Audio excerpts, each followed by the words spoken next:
ग्रहों की शक्ति कैसे बढ़ाएं? रूठे ग्रहों को कैसे मनाएं? क्या मंत्र जाप से ग्रहों की शांति होती है?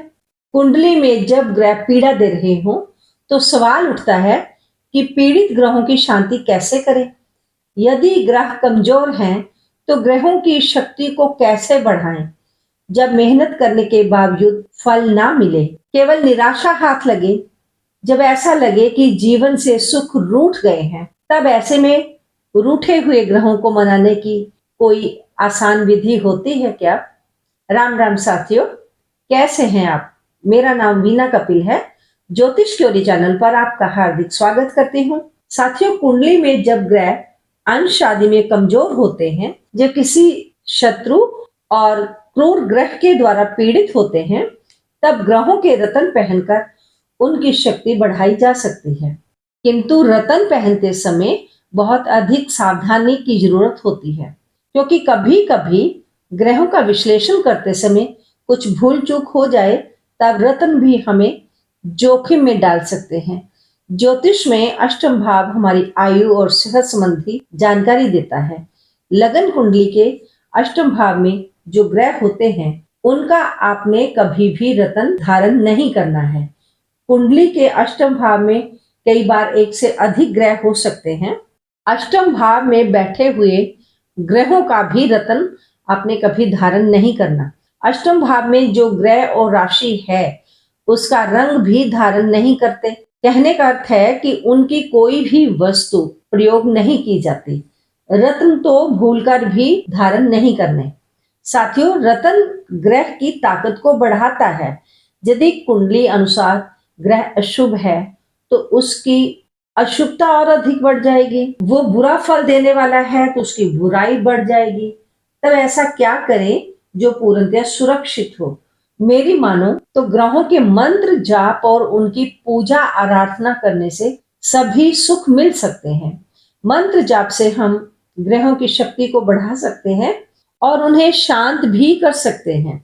यदि ग्रह पहले से ही शुभ हैं, तो पूजा पाठ करने से उनकी शुभता और अधिक बढ़ जाएगी। कभी आपकी कुंडली में ग्रह पीड़ित या अशुभ हैं, तो वो पीड़ा देना भी छोड़ देंगे। विधिवत रूप से ग्रहों के मंत्रों का जाप करना चाहिए, इससे उनकी शक्ति बढ़ जाती है। किंतु जाप शुरू करने से पहले उसका संकल्प लिया जाना चाहिए। संकल्प लेने की विधि मैं पूर्व भी कई बार बता चुकी हूँ कि हाथ में गंगा जल और चावल लेकर आप अपने शहर का नाम, गांव का नाम, संवत्सर, मास, पक्ष, तिथि, वार, गोत्र, नाम, समय, दिन, रात्रि इत्यादि को बोलकर उसके बाद जिस उद्देश्य से जिस भी देवी देवता का आप मंत्र जाप करने वाले हैं और जितनी मात्रा में आपने मंत्र जाप करना है, उसका संकल्प मंत्र जाप करने से पूर्व ही लिया जाता है। आपने जो संकल्प लिया है, उतने मंत्र आपने 40 दिन के भीतर ही जाप करना है। एक बार जितने मंत्रों की संख्या आपने निश्चित कर ली, फिर जाप के दौरान आने वाले दिनों में उन मंत्रों की संख्या को घटाया नहीं जा सकता। इसलिए एक दिन में कितनी माला मंत्र जाप करेंगे, इसका निर्धारण आपको पहले से ही कर लेना चाहिए।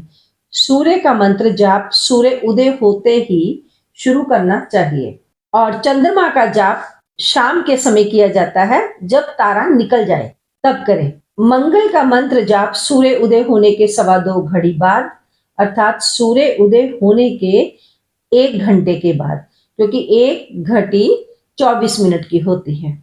बुध का मंत्र जाप सूर्य उदय होने के 5 घड़ी, अर्थात सूर्य उदय होने के 2 घंटे के बाद मंत्र जाप करने का समय है। बृहस्पति के मंत्रों का जाप हमेशा शाम के समय किया जाता है और शुक्रदेव के मंत्र का जाप सूर्य उदय काल में करना चाहिए, जबकि शनि, राहु और केतु के लिए जाप सूर्यास्त के बाद रात्रि को किया जाता है। जाप के समय अपनी शुद्धता का आपको विशेष ध्यान रखना चाहिए। साथियों, कलयुग के समय मंत्र जाप की संख्या 4 गुना अधिक होती है, इसलिए दी गई संख्या को आप 4 से गुना कर लें।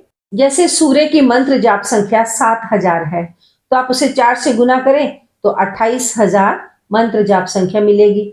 इसी तरह चंद्रमा के लिए 11,000 है, तो 4 से गुना करेंगे तो 44,000 हो जाएगी। मंगल के लिए मंत्र जाप की संख्या 10,000 है, तो 4 से गुना करने पर 40,000 हो जाएगी।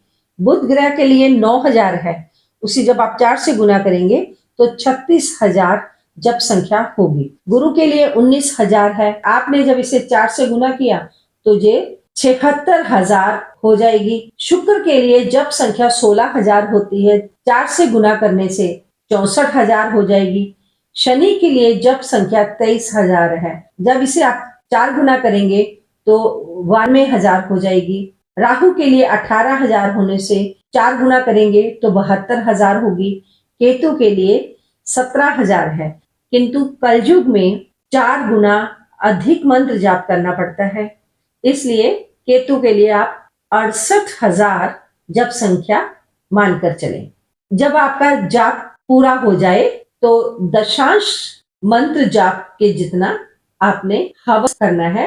हवन समिधा के रूप में सूर्य के लिए आप आग का प्रयोग करें, चंद्रमा के लिए हवन समिधा के रूप में पलाश की लकड़ी का, मंगल के लिए खैर की लकड़ी का, बुध के लिए अपामार्क का, गुरु के लिए पीपल की लकड़ी का प्रयोग किया जाता है, शुक्र के लिए गूलर की लकड़ी से हवन करते हैं, शनि के लिए शमी की लकड़ी का, राहु के लिए दूर्वा का और केतु के लिए कुशा का प्रयोग हवन समिधा के रूप में किया जाता है।